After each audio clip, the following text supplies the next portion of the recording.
Hi, I'm Steve Shelburne, owner and operator of Shelburne RV here in beautiful Cleveland, Tennessee.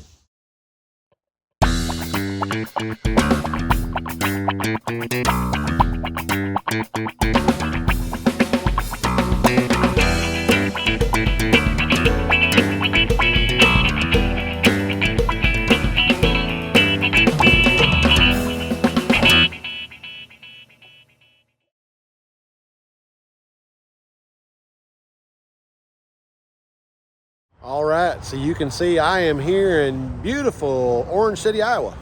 I'm here at Zomer's RV here in Orange City, Iowa, and we're going to go down here today. Came in here because they had a big flood come through here and wiped out a bunch of their campground, and so they're friends of mine, and they're struggling with this. This is the small business portion of it, guys, that I want to show you guys. And you know, this is the struggles, and when your whole life's tied up in this, and then natural disaster comes through and wreaks havoc on your livelihood, this is what happens. So I came out here. We're going to be working with Ryan and Mr. Scott and Mr. Jim, and I come out here today, and I'm going to do a little bit of, they've got a few jobs they'd like for me to knock out for them, try to help out. So, and then we'll go down and look at the campground here after a while, and I get some video to show you guys. But yeah, this is the struggle, guys. I mean, you're here trying to make a living, and stuff does happen. So, but I'm here, and we're going to I'm going to do a little work for them and help them out, and then we'll go down and check out the campground. And I know when I talked to Jeanne today, she had the sheriff's office at the Shelburne RV today doing dog training for their drug dogs. So that's cool. I missed that. I didn't get to see that today, but I'm here in Iowa. So we'll go around and look at some of that and show you what's going on. All right, so I'm about 2 miles outside of Orange City in a little town called Alton, Iowa. This is where the Zomer's RV campground is, and as you can see, that RV probably shouldn't be sitting right there. So obviously all the floodwaters that came up through this creek came down through here, and you can see all the trees are kind of laid over, and you can see what happened with that camper right there. It found its home for the moment right there against their sign. So yeah, the water came up real high through here, and so see, there's most of their campground that they've got back in there.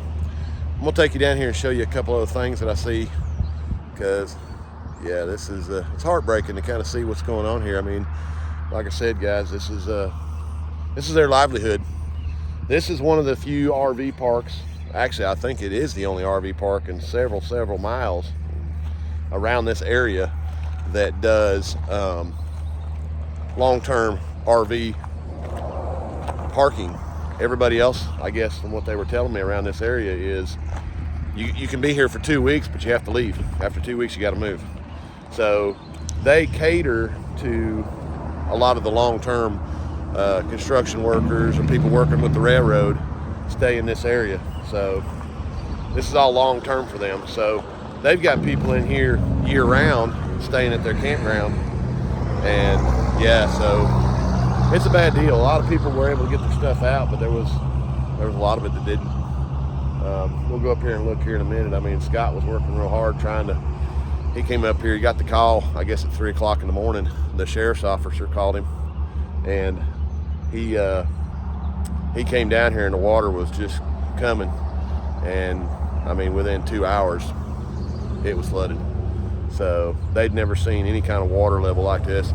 Again, they had north of here, they had a levee that broke with all the heavy rains. So the levee broke, and then all the water just came on. So they were actually setting off the tornado sirens and trying to get people's attention. And there was several people in the campground that Scott said when he came down here that he told them that they needed to leave, and I guess one of them took off and went to go see how bad the flooding was, and another one went back to bed. And by the time they realized it was too late to get the campers out of here. Now, there wasn't nobody injured or nothing like that. Everybody got out safe, but yeah, there was a lot of campers that probably could have got out of here that didn't. But you can see how bad the floodwaters were. So I'm gonna take you over here and show you a couple things on this other end. we'll look at this. So what they were kind of telling me is the water was coming up, further down that way. That the interest coming in and out of the campground obviously became a problem, and so they were just trying to do everything they could to pull the campers out of here. And so as the water, this is kind of more on the higher side of the campground. So they were at a point where they were just grabbing them and trying to get them the heck out of here. So you can see that's a pretty good little hill right there. And with all the rain that they'd had and everything they had going on, they were doing everything they could to try to, they couldn't get down there because it was all flooded. So they were just, this is the middle of the night. It's dark, the water's coming, you're in a panic. You're doing everything you can to try to salvage the money that you have. And you can see, this was all in desperation of trying to save their livelihood, guys.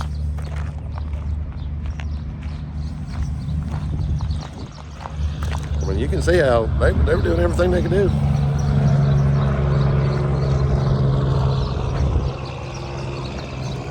They're pulling campers with their pickup trucks.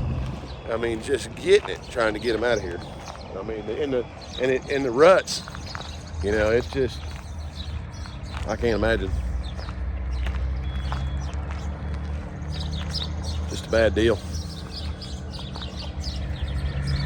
Now this one here, he said this is one of the last ones he took out because the water was obviously coming, and he made it, he made it about right there, and then had to have somebody pull him out because it was so bad that, he was just stuck. It was so wet. And by that time the water was just, it was coming after him. So yeah, this is some of their full-time ones going right there, the underpinning under. That's their wash shed, or the bathhouse. The bathhouse is right there. So yeah, it's pretty sad. So trying to get some of that stuff under control because they've got the insurance company. I guess it's coming out next week to start doing some looking at this. This one here literally got swept off its pad. That was he told me, a brand new camper. That camper was only maybe a few weeks old. They just brought it in here. So yeah, it's they're doing a lot of work trying to get this stuff out of here. But yeah, there's a pickup truck. They said they couldn't get it out because they were busy trying to get the campers out of here. So yeah, this is kind of their little tool shed area that they do their repair stuff in, and mowing shed and stuff like that. Swept the propane tank off its stand right there, and you can see, everybody's just kind of going through and just trying to consolidate all their stuff and clean it up and trying to get it out of here. Morning. So of course lawnmowers are, we're underwater. So, and that camper right there, you can see how bad it is. That's actually a railroad worker's truck. That it came up so fast on him, he couldn't even get out. He couldn't even get the truck out of here fast enough. So the railroad got to buy a new truck. But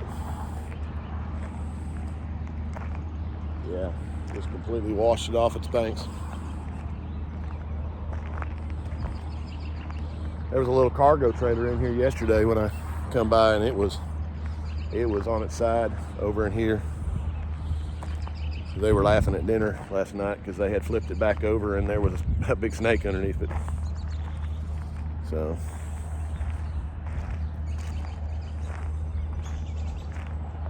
yeah, we'll look over here, and then I'm gonna take you down by the river because I'll show you where some of their other campers ended up at.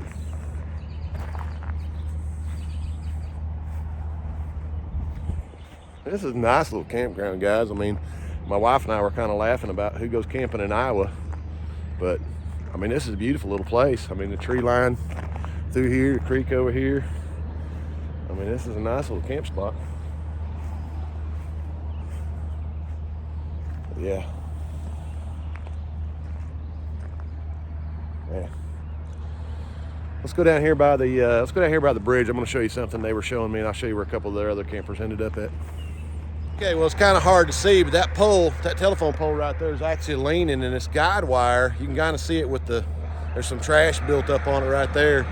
But the telephone pole is actually leaning because there was a camper, and I don't know, it's hard to see in the video, but that guide wire is actually bent, and it's got a bunch of S's in it. There was actually a camper that was up against that, and the floodwaters were pushing up against the telephone pole, and actually got the pole leaning, and the camper actually got wrapped up around the guide wire before it was swept out of here. So here's the bridge for the Floyd River. I'm going to take you over here across the bridge, and I want to show you where the rest of the campers ended up. So you can obviously see how much stuff's been swept in there. There's an RV park door right there. There's some debris right there. But they know that one of their campers ended up down here. If you look way down there, that's actually a propane tank. 250-gallon propane tank swept all the way down in there. But yeah, there's the fabric of an awning. But yeah, one of their campers ended up down here. You can see how much of their stuff got swept down through here. Yeah, there's part of it way down in there, the camper. You can kind of see the propane tank just a little bit better right there.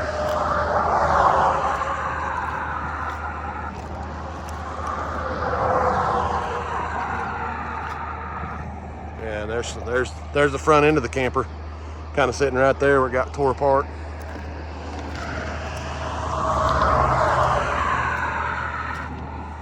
There's a lot more debris back in that area, so yeah, it just got washed away.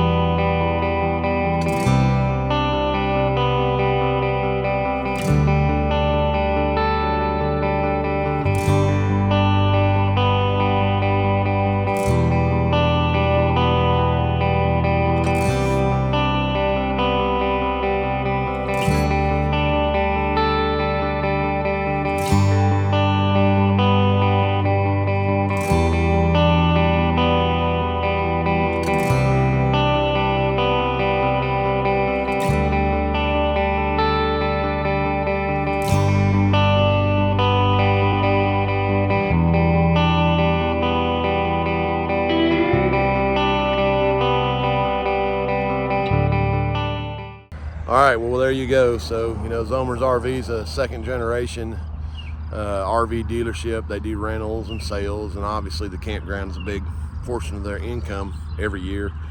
And with them being kind of a long-term storage deal, it's obviously helping them pay their bills. And so yeah, it's tough, man. You come down here and, we talk about this at my shop. The small business is tough. It's hard to make a living when you're a small guy, and we're doing everything we can to try to pay the bills. And he did have some insurance on this, and that's going to help out. But again, you see how empty the lot is, and that's a lot of their income that's gone right now. So I feel for them, and it's a tough deal. So yeah, this is why I'm here, guys. They're friends of mine, and I wanted to come out and support them. And I worked on a few campers yesterday. I actually did about a 4-hour refrigerator class with some of their guys.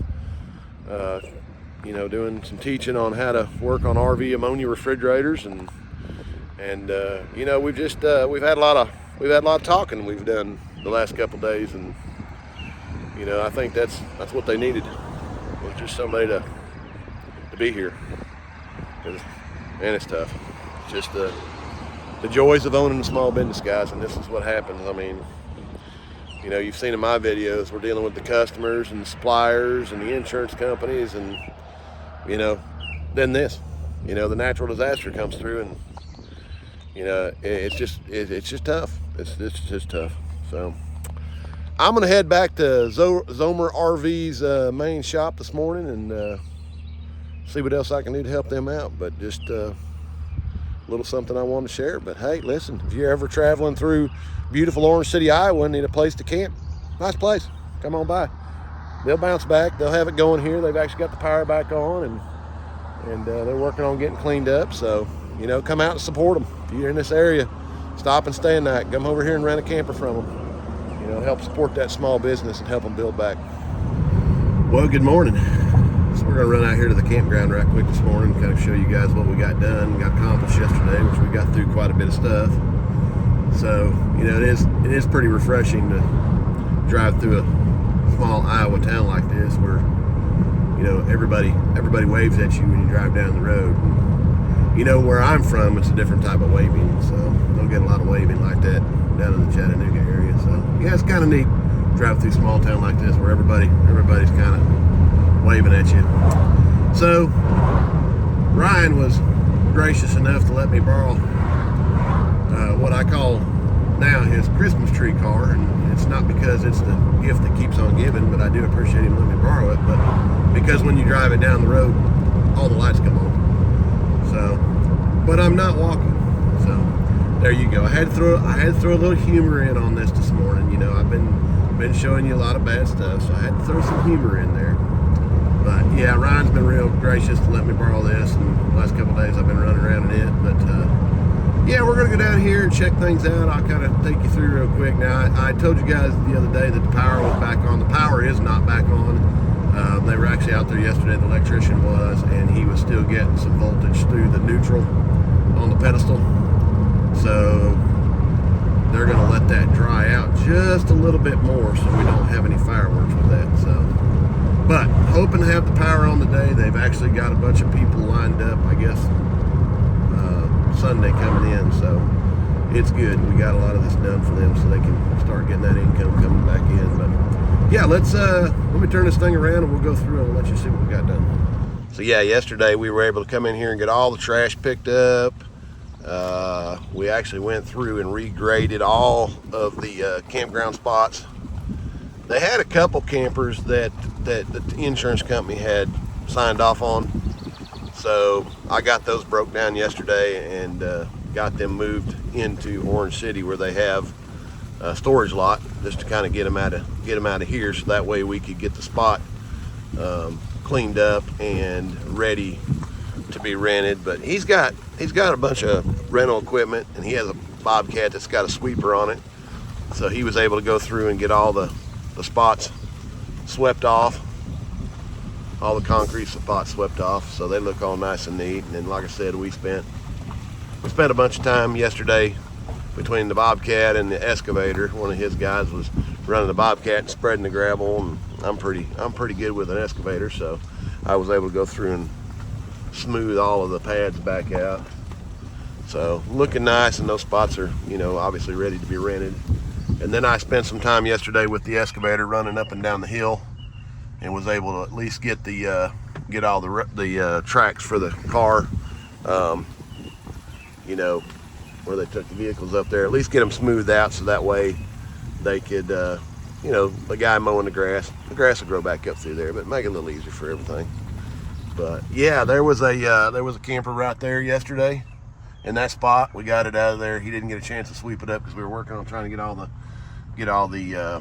you know, all the sites prepped, but did get that one cleaned up yesterday and got it all nice and neat, ready to go. That's the main thing here, is trying to get that rental income back in there. But yeah, they went through and got all the trash done. A lot of that cinder blocks you see right there was actually, a lot of them were in the campsites, because remember, this full-time spot, so there was a lot of blocks. So we got all that restacked yesterday. A lot of sandbags, and I'll show you that here in a minute. A lot of sandbags, because they use those sandbags. Let's put those, they've got some custom skirting that they have made to put around a lot of the campers, and so they weigh those down. So man, we moved a ton of that stuff yesterday also. I'll show you that here in a second. But yeah, I got all the trash and the wood and everything kind of piled up over here so they can get it hauled off. So yeah, it came a long ways yesterday, guys.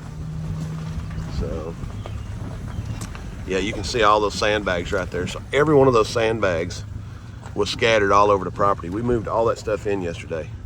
So at 40 pounds a piece, that's a lot of sandbags. So, and I'll tell you a little story about the sandbags here in just a minute. It was really kind of neat for me. But yeah, I just went through and got all the, just trying to consolidate, you know, all the hoses that were all over the place. You know, trying to get all that stuff done. This owner was out yesterday doing a little bit of cleaning on his. You know, still got some of those that they can't move until the insurance companies actually decide what they're doing, but it's getting closer. So, like I said, we just did a lot of prepping, got a lot of sites ready. So, and they've got some people coming in on Monday or Sunday that are going to be in here on the campsite. So, that was the ultimate goal, is to get that money rolling in. So again, yesterday it was pretty neat to see the family come together. Ryan's mom was actually out here on a side-by-side, and she had a few of the grandkids out here, and she was going around with them. And when I mean grandkids, I mean we're talking, you know, 9 and up. So she was out here with them, and they were going around and picking up debris and, you know, really helping out. And the family was really doing their part. But there was a young man that really kind of stood out to me. He was running a telehandler that had a big bucket on the front of it, and he was going around, and I was helping him pick up all of the sandbags. And again, remember, those things are 40 pounds a piece. So I went around and helped him get all the sandbags picked up, and he had quite a load. And and this kid's only 14 years old, and not a very big kid. I thought he was actually younger than what he was, but it was his first time ever running that telehandler, and he was going around here, and I was slinging those sandbags on, and then Jim needed me to jump on the excavator, so I jumped on the excavator and started doing some stuff there, and he was over there unloading it. He unloaded every one of those sandbags by himself, and he come over there when he was done. He said, "Man, that was a lot of work." You know, it's just amazing to me. You know, this generation unfortunately doesn't work, and that kid, I didn't see any of those kids break out cell phones at all yesterday. They were here working. So, you know, again, a small Iowa town, and I'm sure there's kids in the South that do that, like down the Chattanooga area. But yeah, it was pretty impressive how the family came together yesterday, and they all, you know, they were all out here working. And so, yeah, kind of neat little story. We went to lunch yesterday, and that young boy, he just was covered. He had it all over his face and arms, and I told him, I said, eat up your lunch, and I'll buy you dessert, because he impressed the heck out of me. But good kid, and he worked hard out here yesterday. But yeah, the family all came together, and we got this to a point now where they can at least get some money running in here. So today's my last day here. I fly out tomorrow, Saturday afternoon, and so they've got a Schwinn-Tech slide out in a Class C motor coach that's giving them a fit, and then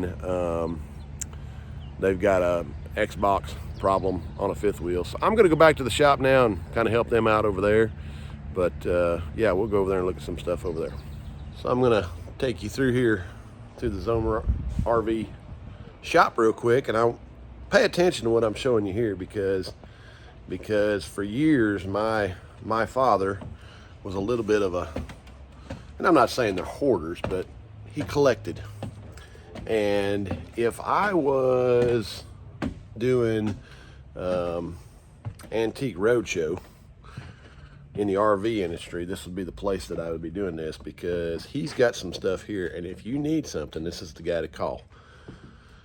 And I'm just telling you, this is all trim for RVs, every bit of that. I've never seen,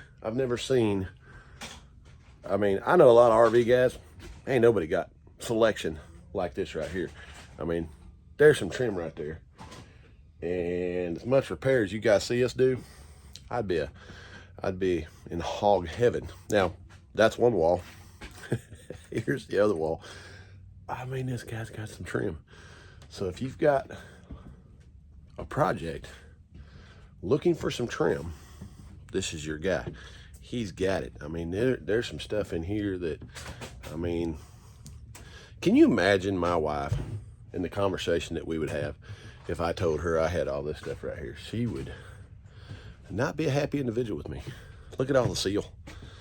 I mean, this is the way to buy the seal. Big rolls of seal.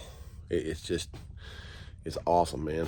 And then, of course, they've got all their vent lids, bezels. I don't have none of that stuff. All that stuff's gotten gone. There's a bunch of awning arms. I keep a few awning parts and stuff of that nature. But yeah, there's another whole roll of seals. So yeah, this guy's got some, for an RV repairman like me, this guy's got some stuff, and it's quite amazing. I mean, I wish I had a lot of this trim stuff. There's some stuff Mr. Lewis and the boys could really make happen if we had a lot of this trim going on here. So, and they also sell a ton of furniture. So if you guys are in the market for furniture, they get a bunch of furniture. They're a lot closer to Elkhart than I am, so they can find these deals where you can find this in Chattanooga, Tennessee. But anyways, it's good. It's good. I mean, if you guys are looking for some oddities, Zomer RV, this is where you need to go. All right, well, that's going to finish me up here this week at Zomer RV here in beautiful Orange City, Iowa. So you guys kind of got to see what's going on. Now I want to make a little correction. That young boy I was talking about that was running the telehandler that was loading all the sandbags in there, he was actually 12 years old. So it just tells you these kids work. So real big shout out to the Zomer group. You know, guys, they're struggling right now, but I think we got them back on track. And again, that's what all the family came together and they made it happen.